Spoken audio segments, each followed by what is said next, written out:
Yo po mga kalingap, so ito ngayon, nasa lugar tayo. Nasa SM na tayo agad, wala nang intro-intro to, diretso na agad. Ngayon po ay may... Um, so hello guys, ngayon po, ito nasa daan tayo agad. Wala nang intro to, diretso na agad tayo sa ating gawain. So ngayong araw po ay magpipiknik po tayo kasama ang mga beneficiaries natin. Yan, kung napalitaan nyo po sa ating mga live, naano na po natin yan, pinakalat na natin ang mabuting balita. So hapon na po, mag-aalas 5 na, at so bibiling ko na yung mga pangangailangan namin sa picnic, mga pagkain, mga gamit na kailangan doon. So ito po, nandito tayo sa SM. Yan, samahan niyo po ako guys, let's go. Grabe, napakarami po guys. Hindi ko alam kung paano tayo makakabili ngayon. Guys, sobrang dami pong tao dito sa SM. Mukhang hindi tayo dito makakabili. At hindi ko alam, baka malabas po ako ulit. At maghanap tayo ng ibang mapapamilihan.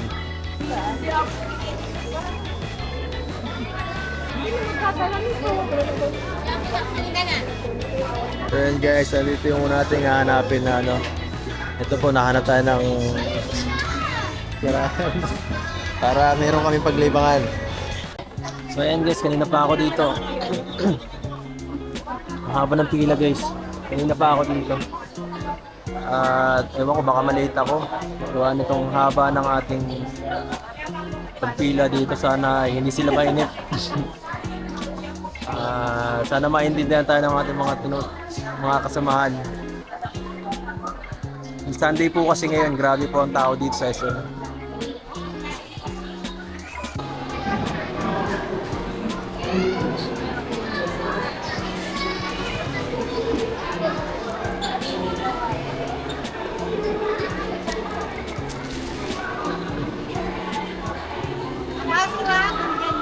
Guys, ang daming tao din guys.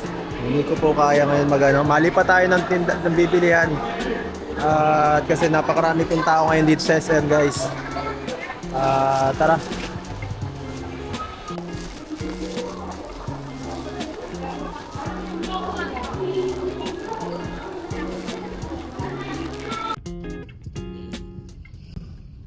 Sorry, baka hindi matuloy. Okay lang ba kahit konti lang tayo? Kasi baka ang nangyari hindi kasi matuloy eh. Pero kung tayo lang, kung kaya naman kayo, ganun lang.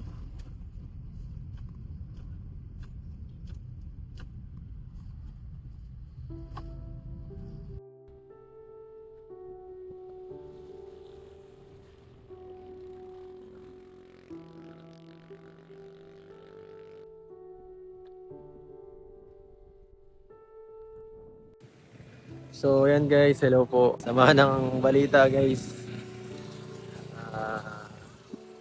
Papahangin lang sana ako para medyo igalma yung sarili ko kasi may mga nangyari po kasi kanina. Una sa lahat, ito pong ginagawa natin na picnic ay baka hindi matuloy kasi una sa lahat, may mga nagko-problema po ngayon. Una si Norman po, ang pauwi pa lang. Galing pa po siya sa coffee shop. So ang mangyayari sana susunduin namin siya doon. So mga medyo hapon na po para doon. So baka mangyari maiwan siya. Ang possible na mangyari, papunta na kami doon, pabiyahe pa lang siya. So hindi ko po alam kung nasaan siya, hindi ko rin siya makontak. Ang huling message po niya sa akin ay pauwi pa lang siya. So yun po. At ang pangalawa po, ito po, si Kuya Jello naman nag-text sa akin po na nasiraan daw siya kasi naiwan na naman niya po yung sasakyan niya na bukas ang ilaw. Kanina sabi niya mag-charge pa siya. Ang problema po, kasama po si Melvin, sila po dalawa dapat ang magmomotor kasi hindi na po kasi sa kotse. Ang dami po kasi namin, 7 kami plus yung mga gamit pa namin nila Norman. So baka hindi kayanin na pag wala pa tayong additional na sasakyan na gagamitin. Kagaya ng motor ni kuya. At pangatlo po, pambira. Medyo na late po ako dito sa pag-asikaso kasi akala ko ngayon Sunday magiging maluwag yung bibilihan. Actually, alas 5 na po ng ano, alas 5 na po, yan, palubog na po yung araw. Kita naman po natin sa likuran. At nasabi ko sa kanila alas 5 kami aalis pero alas 5 na andito pa. Baka abutin kami ng alas 7 bago ko makaalis at makapunta doon ay alas 7 na or alas 8. So di ko alam kung magiging masaya pa yun. At bira. Pati panahon na ay makisama guys, parang uulan. So kaya para natataranta na ako guys, di ko na alam gagawin ko. Sana magawa natin to naman. Bahala na. Puntahan ko na po sila.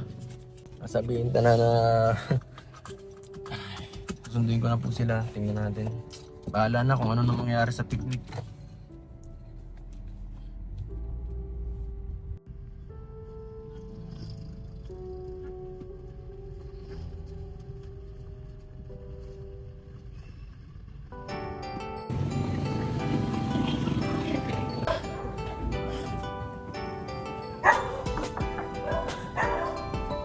Sa taong gagawin lahat, mapabuti lang ang kalagayan ng taong nangangailangan Nilalamig na. at hindi niya Uy, grabe agad. pababayaan Dito pala ako. maghanap ng Motorcycle agad. matutulungan kahit gamit Motorcycle. lamang ay bisikleta katulad ni Rina na inalagaan dahil Ang ganda, mahirap ang ganda. ang naging Ang lamig, ano? kalagayan di niya iniwan kahit paanong mangyari sa kalagayan. Pag hindi, bukas ng umaga. Sabi, nagtyaga at kanyang Mga minahal. alas 5. Mabuting puso ang kanyang pinairal. Simpleng pogi at Tagal ko na hindi masiyahin. nakakapunta Ano dito, man ang pero problema maganda talaga ay dito. kakayanin. Palagi kasing Di gumawas eh. magdadalawang isip na kayo tulungan.